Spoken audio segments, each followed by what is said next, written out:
ঘোরা মানেই যে আমার কাছে পাহাড়, সমুদ্র, নদী হতে হবে এমনটা একদমই নয়। ঘোরা মানে একটু বাইরে বেরিয়ে হাওয়া খাওয়া, হতে পারে দুজনে 2 কাপ চা খাওয়া, এটাই কিন্তু আমার কাছে ঘুরতে যাওয়া। তো সেই মতোই আজকে দুজনে একটু সময় করে এই একটু বিকেল বিকেল বেরিয়ে পড়েছিলাম চা খেতে। তার সাথে হাওয়াটাও বেশ ভালোই খেয়েছি। গাড়িতে করে যাওয়া সত্ত্বেও আমার কিন্তু ওই বাইরের প্রকৃতির হাওয়া খেতে বেশ ভালো লাগে। কিন্তু এই সময়টা রাস্তায় বেশ ট্রাফিক পেয়েছিলাম, তারপরে এই দিকটায় একটু খোলামেলা জায়গা থেকে যাচ্ছিলাম। আর গাছের মধ্যে থেকে মানে এই রাস্তাটা বেশ শুনশান, খুব ভালোই লাগে।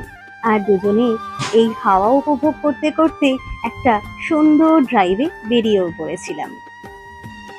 আর সাথে ছিলেন এই যে আমাদের শিব বাবা। আমার মিস্টারকে দেখে যতটা গম্ভীর মনে হচ্ছে, উনি কিন্তু একদমই তা নয়, বেশ এনজয় করছিল। আর এই যে সবুজের মধ্যে দিয়ে কি সুন্দর ঘুরছি আমরা, ভালোই লাগে।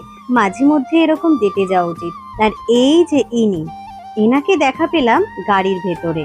যাই হোক, একে বার করে দিতে হবে। আর অবশেষে পৌঁছে গেলাম চা খেতে।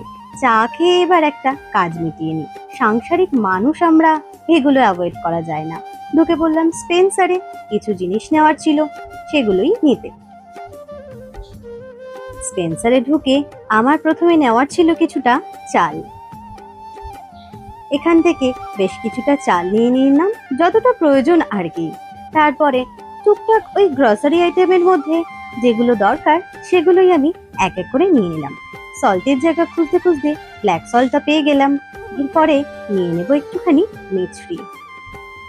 ঠাকুর ঘরের জন্য একটু মিছরিও নিয়ে নিলাম। একটা মাস্টার্ড অয়েল নিলাম। এবার আর কি চিপ সেকশন দেখে চোখ কিন্তু দাঁড়িয়ে গেল। একটু মনে হলো নি, আবার মনে হচ্ছে না, এগুলো একটু মেনটেন করাই ভালো।